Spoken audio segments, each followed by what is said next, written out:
So with the U.S. pulling out of Afghanistan and the Taliban taking over Kabul and now having all of Afghanistan, all the stuff that we left behind is now theirs. So let me show you exactly what has been left behind. This is a detailed accounting. They have 22,174 Humvees, 8,000 trucks, 634, whatever those things are. I don't know what they are. M117s.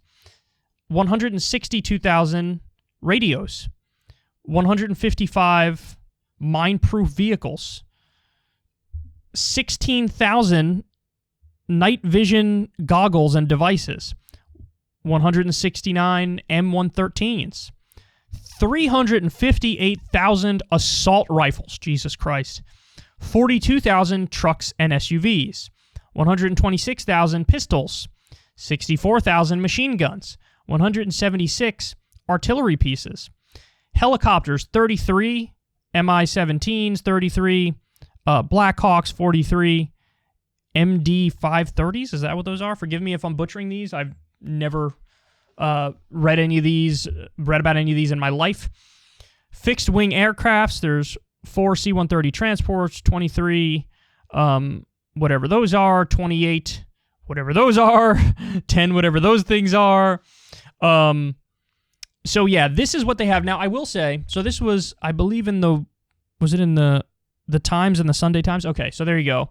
But this is a little bit misleading because that is the total stuff that we had in Afghanistan since the beginning of the war. Now, a lot of that stuff has been blown up. A lot of that stuff has been lost. The idea that they now have access to all that and it's functional is just not true. It's just not accurate. And by the way, in order to fly planes and drive tanks and stuff, those things require constant upkeep. So even with the full might of the U.S. military, it constantly requires new parts and master mechanics who can get all that stuff working.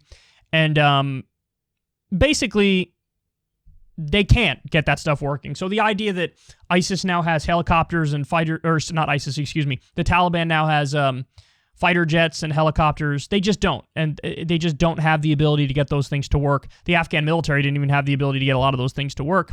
So it's misleading to present it like, oh, now they have all this. So, but listen, rule of thumb, if we're going to try to make up how much of this stuff that they have, get rid of all the things that fly and all the tanks, because those are not going to be functional. But I don't know, maybe cut the number of guns and pistols like in half, and they have that, weaponry. That's legit. That's probably roughly what it is. So that is a bit of a disaster. Now, I will say this. Everybody who's going to harp away on this and act like, well, this is why we need to reinvade, and this is why we need to continue our endless war. We send a tremendous amount of money and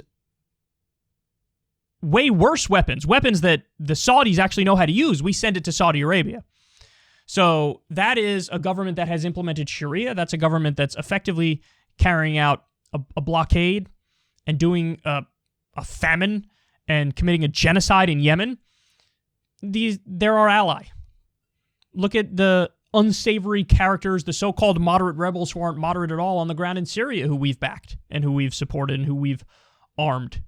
I mean, you can't see that's the thing that's frustrating about this is going to be used as a justification. Like, well, obviously we got to go back in, we got to stop them from using this stuff. But how about we just don't proactively arm people who are our allies, who are dictatorial or theocratic or terrible? Let's start there. Let's stop with just cutting off the flow of arms to human rights violators who we know and who we're close with, like Israel, like Saudi Arabia, like the UAE. We could do that. And obviously, don't do any more endless wars, but if you're going to do an endless war, maybe don't prop up a fake 300,000 person military and then leave all the stuff there to get jacked, because that's exactly what ended up happening. Is that there apparently people in the U.S. government were, to one extent or another, somewhat convinced that the Afghan government would hold It only lasted 11 days. It imploded immediately. So all those guns and weapons were supposed to go to the good guys who are propping up a fake puppet government, but clearly it didn't work out that way. So, and also we have a history of arming people just like the Taliban. Look at what we armed the Mujahideen and funded the Mujahideen back in the 1980s in the Cold War. So it's not like this is some new thing. Oh my God, look at what's happening here. No, this stuff has been happening for a really, really long time. Now, it's not good, but what can be done about it? What are we going to do about it? Well, we have ideas coming from the peanut gallery later, where some Fox News guests are like, just kill them all. That's all you got to do.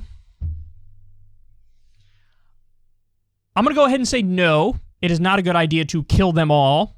We'll discuss more on that later, but this should serve as further evidence to stop doing these wars. This is another reason to not do these wars. Don't do them in the first place. Because then chaos happens and mayhem happens and we exploit the region and we steal natural resources and the military-industrial complex gets wealthy and the Taliban ends up with the weapons. By the way, that's who's happier than a pig in shit right now, is the military-industrial complex, the defense contractors. And they probably even love the fact the Taliban got the weapons. They're like, great.